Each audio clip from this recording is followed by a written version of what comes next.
12th standard students, நம்மளும் ஒவ்வொரு தடவையும் ஒவ்வொரு எக்ஸாமுக்கும் ஏகப்பட்ட ஸ்டடி பிளான் போட்டு பார்த்தாச்சு. ஒவ்வொரு பிளானும் பிளான் கிராஸ் ஆகுதே தவிர அதுல இருந்து எனக்கு மார்க் வரலையே. அண்ட் இன்னும் 3 மாசத்துல நான் நினைச்ச காலேஜே என்னால போக முடியுமா, நான் நினைச்ச கட் ஆஃப் வாங்க முடியுமா, என் கோலை நான் சேஞ்ச் பண்ணணுமோ அப்படின்னு ஏகப்பட்ட டவுட், கன்ஃபியூஷன்ஸ் எல்லாமே ஓடிட்டு இருக்கும். என்ன, take it simple. Plan work out ஆகலையா, பிளானை மாத்திடுங்க. உங்க கோலை இன்னைக்கும் சரி என்னைக்குமே சரி மாத்தவே மாத்தாதீங்க. இன்னும் 3 மாசம் நம்ம கையில அப்படியே இருக்கு. சோ நீங்க நினைச்சா டெஃபினெட்லி உங்க கோலை இன்னும் 3 monthsல டெஃபினெட்லி ரீச் பண்ணலாம். அண்ட் இந்த வீடியோ பார்த்துட்டு இருக்க நிறைய ஸ்டூடெண்ட்ஸ் நான் இந்த காலேஜ் தான் போகணும், நிறைய பேர் இன்ஜினியரிங் சூஸ் பண்ணணும்னு நினைச்சிருப்பீங்க. ஆனா நான் ஐஐடியில தான் படிக்கணும், நிறைய பேர் உங்களை இன்ஸ்பயரும் பண்ணியிருப்பாங்க. அப்போ இங்க இமேஜ்ல இருக்கு இல்லையா, இதுதான் இந்தியாவில் இருக்கக்கூடிய மொத்த ஐஐடி காலேஜஸே. அப்ப இதுல நீங்க எந்த காலேஜ போகணும் அப்படின்னு இவ்வளவு வருஷத்துல கண்டிப்பா யோசிச்சு வச்சிருப்பீங்க. அது என்னவா இருக்க போகுது? சோ இல்லையா, இந்த மேப்ல பாருங்க இந்தியால எங்கெங்கெல்லாம் ஐஐடி இருக்கு. சோ இந்த ஐஐடியில ஏதோ ஒரு ஐஐடியில எனக்கு ஒரு சீட் வேணும், நான் அது என்ன பிரான்ச் எடுக்க போறேங்கிறத நீங்க யோசிச்சிருப்பீங்க, ரைட்டா? சோ அப்போ which has inspired you the most? ஓகேவா, உங்க ஃபைனல் டெஸ்டினேஷன் எது? இன்னும் 3 மாசத்துல நம்ம அங்க போகணும் அப்படின்னு நான் யோசிச்சு வச்சிருக்கேன் அப்படின்னா அது எந்த டெஸ்டினேஷனா இருக்க போது அதை எங்களுக்கு கமெண்ட்ஸ்ல மறக்காம மென்ஷன் பண்ணுங்க. S guys, I am doctor Mridula. So அப்ப அதே மாதிரி போகணும்னு முடிவு பண்ணியாச்சு, பிளானையும் நான் மாத்துன்னு சொல்லியாச்சு. அப்ப பிளானை மாத்தணும் அப்படின்னா நான் என்ன படிக்கணும்னு தெரிஞ்சுட்டு படிக்க ஆரம்பிச்சிடலாம் இல்லையா? அதுதான் இந்த வீடியோட மெயின் பாயிண்டே. ஃபர்ஸ்ட் ஆஃப் ஆல் படிக்க ஸ்டார்ட் பண்ணலாம் இப்போல இருந்து. ஏன்னா கோல் ரீச் பண்ணி இந்த 3 months டைம் இருக்கு. ஃபர்ஸ்ட் பிசிக்ஸ் நான் படிக்க போறேன். அப்போ நான் ஃபர்ஸ்ட் 2 பிரிச்சேன் அப்படின்னா வால்யூம் 1, வால்யூம் 2. வால்யூம் 1ல இருந்து எனக்கு எவ்வளவு செட் ஆஃப் கொஸ்டின்ஸ் வரலாம், எவ்வளவு மார்க்குக்கு கொஸ்டின் வரலாம். 70 மார்க்குக்கு நான் பேப்பர் எழுத போறேன் அப்படின்னா 35 ஸ்பிளிட் பண்ணலாம், இல்ல கொஞ்சம் தான் அங்கேயும் மாற போகுது. இப்போ இங்க இருக்கக்கூடிய இந்த 4 சாப்டர் பாருங்களேன், இதை படிச்சாலே தாராளமா 30 மார்க் வாங்கிடலாம். நீங்க கூட்டி கழிச்சு பாத்தீங்க அப்படின்னா 5 மார்க்கும் சரி 2-3 மார்க்ஸ் எல்லாத்தையும் கால்குலேட் பண்ணா 5 மார்க்ல இருந்துட்டு சே ஃபார் எக்ஸாம்பிள் இதுல இருந்தே ஒரு 20 மார்க் வருதுன்னு வச்சுக்கலாம். ஸோ ஒரு 4 3 மார்க் வந்தா கூட அதுலயே 12 மார்க் வந்துச்சு. ஸோ 2 மார்க்ஸ் ஒரு 10 மார்க்ஸ் அப்ராக்சிமேட்டா போடுறேன். ஏன்னா ஒரு 1 மார்க் வருதுன்னு வச்சுக்கோங்களேன், இதுலயே 30 மார்க் வாங்கிடலாம். இப்ப இது போதுமா, பாஸ் ஆக வேணாம்னு யோசிச்சுட்டு இருந்தவங்க கூட இதை பாத்தீங்க அப்படின்னா வால்யூம் 1ல ஒரு 4 சாப்டர் படிச்சாலே தாராளமா மார்க் வாங்கிடலாம். இந்த கான்பிடன்ஸ் இப்போ உங்களுக்கு இந்த டைம்ல தேவை. பார்த்தாச்சு, இது மட்டும் பார்த்தா போதுமா? ஐஐடி போகணும், கட் ஆஃப் வாங்கணும் அப்படின்னா இருக்க மித்த சாப்டர்ஸ் எல்லாமே, மித்த சப்ஜெக்ட்ஸ் எல்லாமே பார்க்கணும் இல்லையா? அதையும் அடுத்த 3 நிமிஷத்துல பார்த்துட்டு உங்க கோலை இப்பவாச்சும் நீங்க பிக்ஸ் பண்ணிடணும்.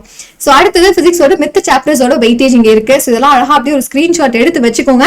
Okay, so next set of chapters இப்போ உங்களுக்கு வரப்போறது. ஒரு சிலருக்கு மிட்ட முடியலன்னா இங்க இருந்தே பாத்துக்கலாம் எந்த மாதிரி கொஸ்டின்ஸ் உங்களுக்கு ஹாஃப் எல்லாம் கேட்கறதுக்கு சான்சஸ் இருக்கு அப்படின்னு சொல்லிட்டு. சோ இது அடுத்த செட் ஆஃப் சாப்டர்ஸோட வெயிட்டேஜ். சோ நெக்ஸ்ட் கெமிஸ்ட்ரியில பார்க்கலாம். சோ கெமிஸ்ட்ரி தான் என்ன படிக்கிறதுனே தெரியல அப்படின்னு யோசிச்சுட்டு இருக்கீங்க இல்லையா? சோ ஃபர்ஸ்ட் பி பிளாக்கு தான் அதிக வெயிட்டேஜ். அதுல நீங்க எந்த டாபிக்ஸை ஃபர்ஸ்ட் இம்பார்ட்டன்ஸ் கொடுத்து படிக்கணும், இதை முதல்ல ஒரு ஸ்கிரீன்ஷாட் எடுத்துருங்க. அதுக்கப்புறம் நான் சொல்றதெல்லாம் நீங்க மார்க் பண்ணிக்கலாம். சோ அதுக்கப்புறம் chapter 4 surface chemistry. So surface chemistry தான் படிச்சிருப்பீங்க. பயோமாலிகல்ஸ் எல்லாம் நீங்க ஆல்ரெடி பயாலஜில போன வருஷம் படிச்ச அதே set of chapters and questions தான் இருக்க போகுது. ஸோ சாலிட் ஸ்டேட்டா இருக்கட்டும், electrochemistry and ionic equilibrium, carbonyl compounds and carboxylic acids, அதாவது குவார்டர்லில படிச்ச மேக்ஸிமம் போர்ஷன்ஸே இதுல கவர் ஆயிடும். இப்போ ஹாஃப் இயர்லிக்கு நீங்க படிக்க போறது ஃபுல் போர்ஷன். மிட் டர்ம் முடிச்ச கையோட ஒரு ரவுண்ட் ஆஃப் ரிவிஷன் படிச்சதை முதல்ல முடிங்க. ஓகேவா? அப்ப எந்த ஆர்டர்ல படிக்கணும்? இந்த ஆர்டர்ல. இந்த ஸ்கிரீன்ஷாட் எடுத்துட்டீங்களா? அப்ப அடுத்த செட் ஆஃப் சாப்டர்ஸ் காமிக்கிறேன். சோ அது இங்க இருக்கு. சோ 2 வால்யூம்ல முதல்ல ஒரு வால்யூமை கவர் பண்ணீங்க அப்படின்னாலே தாராளமா கெமிஸ்ட்ரியிலையும் 30+ மார்க்ஸ் வாங்கிடலாம். ஒரு volume, say for example volume 1 எடுத்தாலும் சரி 2 எடுத்தாலும் சரி, சம்டைம்ஸ் அங்கதான் நமக்கு இந்த 70 மார்க் வரும்போது ஏதோ ஒரு வால்யூம்ல நமக்கு 5 மார்க் எக்ஸ்ட்ரா வரப்போகுது. அவ்வளவுதான் விஷயமே. So second set of chapters அது அழகா ஸ்கிரீன்ஷாட் எடுங்க. அதுக்கப்புறம் நான் சொல்றதெல்லாம் நீங்க கேட்டுக்கலாம். சோ கெமிஸ்ட்ரி முடிச்சாச்சு. அதுக்கப்புறம் பயோ குரூப் ஸ்டூடெண்ட்ஸா இருந்தீங்கன்னா பயாலஜில ஃபர்ஸ்ட் ஜுவாலஜியோட வெயிட்டேஜ் அதிக வெயிட்டேஜ். நீங்க எல்லாம் எதிர்பார்க்காத சாப்டர் மாலிகுலர் ஜெனடிக்ஸ் தான். பட் இட்ஸ் ஓகே, அதை நம்ம படிச்சுக்கலாம். ஸோ 1 ஷார்ட் ரிவிஷன்ஸ் எல்லாம் அதை ஃபுல் அண்ட் ஃபுல் நம்ம கவர் பண்ணிடலாம்.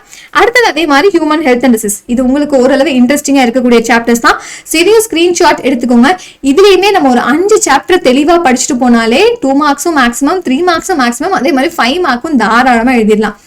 கரெக்டா பிரிச்சு தான் கொடுப்பாங்க. ஃபர்ஸ்ட் ஹாஃப்ல இருந்து ஒரு 5 மார்க், செகண்ட் ஹாஃப்ல இருந்து ஒரு 5 மார்க். ரேரா தான் பப்ளிக் எக்ஸாம்ல முதல் 5 சாப்டர்ல இருந்தே ஒரு 2 5 மார்க் அப்படின்னு கொடுத்துருக்காங்க. Second set of chapters definitely ஒரு 5 மார்க் வந்துடும். ஸோ அதே மாதிரி பயோடைவர்சிட்டி இங்க கடைசியில் இருந்தாலும் அதுல இருந்து ஒரு 5 மார்க் நம்ம பப்ளிக்ல எக்ஸ்பெக்ட் பண்ணலாம். இது ஜுவாலஜியோட வெயிட்டேஜ். ஸோ அதே மாதிரி கம்பல்சரி கொஸ்டின்ஸும் நமக்கு 4th சாப்டர்ல இருந்து கேட்கலாம். ஓகே, ஸோ அடுத்தது பாட்னியோட வெயிட்டேஜ். ஸோ பாட்னில ஃபர்ஸ்ட் சாப்டரே இருக்கிறதுல ரொம்ப ரொம்ப முக்கியம். அதுக்கப்புறம் 4th சாப்டர் அதோட புக் பேக்ல இருக்கக்கூடிய 5 மார்க்ஸ் நம்ம தெளிவா பார்த்துட்டா போதும். அண்ட் 6th சாப்டர் ஏன் ரொம்ப இம்பார்ட்டன்ட்னா கம்பல்சரி கொஸ்டினுக்கு. ஸோ 3 மார்க் கம்பல்சரி இதுல இருந்து தான் திரும்ப திரும்ப கேட்டுக்கிட்டே இருக்காங்க. அதனால அந்த சாப்டர் ரொம்ப ரொம்ப முக்கியம். ஸோ அதே மாதிரி அடுத்த செட் ஆஃப் சாப்டர்ஸ் இங்க இருக்கு. இதையும் அப்படியே ஒரு ஸ்கிரீன்ஷாட் எடுத்துக்கோங்க. 10th சாப்டர் வந்து நமக்கு 5 மார்க் கேட்கலாம். ஸோ 5 மார்க்குக்கு இந்த சாப்டர் ரொம்ப ரொம்ப முக்கியம். ஸோ இதையும் டக்குன்னு ஒரு ஸ்கிரீன்ஷாட் எடுத்துருங்க. ஸோ அடுத்தது ஃபைனலி ஸோ உங்களோட டெஸ்டினேஷனுக்கு மேல கூட்டிட்டு போக ரொம்ப ரொம்ப ரொம்ப ஹெல்ப் பண்ண போறது இந்த மேத்ஸ் தான். சோ இப்போ மேத்ஸ்ல எந்த சாப்டர் மேம் ஃபர்ஸ்ட் பாக்குறது, ஏகப்பட்ட ப்ராப்ளம்ஸ் இருக்கு. சோ இப்போ முதல்ல எந்த சாப்டர்ல இருந்து இப்போ ரிவிஷனுக்கு நான் ஸ்டார்ட் பண்ணலாம் அப்படின்னா இங்க இருக்கு பாத்துட்டீங்களா. சோ ஒவ்வொரு சாப்டருக்கும் எவ்வளவு மார்க்ஸுக்கு நமக்கு கேட்கலாம் அப்படிங்கிற கம்ப்ளீட் டீடைல்ஸ் இங்க இருக்கு. சோ ஃபார் எக்ஸாம்பிள் வெக்டர் அல்ஜிப்ரால இருந்து மட்டுமே உங்களுக்கு 15 மார்க்குக்கு கொஸ்டின் வரலாம். சோ அதுல நீங்க முதல்ல 5 மார்க்ஸ்க்கு ப்ரிப்பேர் பண்ண ஆரம்பிச்சிடுங்க. 2 5 மார்க் கண்டிப்பா வெக்டர் அல்ஜிப்ரால இருந்து கேட்கலாம். சோ அதே மாதிரி அடுத்த செட் இன்டெகிரேஷன் கஷ்டமா இருக்குன்னு ஃபீல் பண்ணீங்கன்னா அதுல அட்லீஸ்ட் 5 மார்க்குக்கு நம்மள ப்ரிப்பேர் பண்ணிக்கலாம். ஸோ 2-3 மார்க்ஸ் கஷ்டமா இருக்கு அப்படின்னா அது கடைசியா பாத்துக்கலாம். 5 மார்க்ஸ்க்கு இங்க 2 அங்க 2 இதுலயே 4 5 மார்க் ஆயிடுச்சு, அவ்வளவுதான். ஸோ அடுத்த செட் ஆஃப் சாப்டர்ஸ் எதெல்லாம் ரொம்ப முக்கியம் அப்படிங்கிறது இங்க மென்ஷன் ஆயிருக்கு. ஸோ அதெல்லாம் பார்த்துட்டு ஒரு ஸ்கிரீன்ஷாட் எடுத்து வச்சுக்கோங்கப்பா. அப்பதான் ஐடியா கிடைக்கும் படிக்கும் போது எதெல்லாம் நான் முதல்ல படிக்கணும் அப்படின்னு. ஸோ முடிச்சாச்சு. ஸோ இதுல உங்களுக்கு வேற என்னெல்லாம் சந்தேகம் இருந்துச்சுன்னா அப்படின்னாலும் நீங்க கமெண்ட்ல சொல்லலாம். பட் மோஸ்ட் இம்பார்ட்டன்ட்லி நான் இந்த காலேஜ்க்கு தான் போகணும், அதாவது 3 months இன்னும் டைம் இருக்கு. ஸோ என்னோட ஃபைனல் டெஸ்டினேஷன் இந்த காலேஜா தான் இருக்க போது, இந்த ஐஐடிக்கு தான் நான் போக போறேன் அப்படின்னா அது எந்த காலேஜா இருக்க போகுது அது டெஃபினட்டா நாங்க கமெண்ட்ஸ்ல தெரிஞ்சுக்கணும்னு ஆசைப்படுறோம். ஸோ மறக்காம கமெண்ட்ல சொல்லுங்க and with your name please.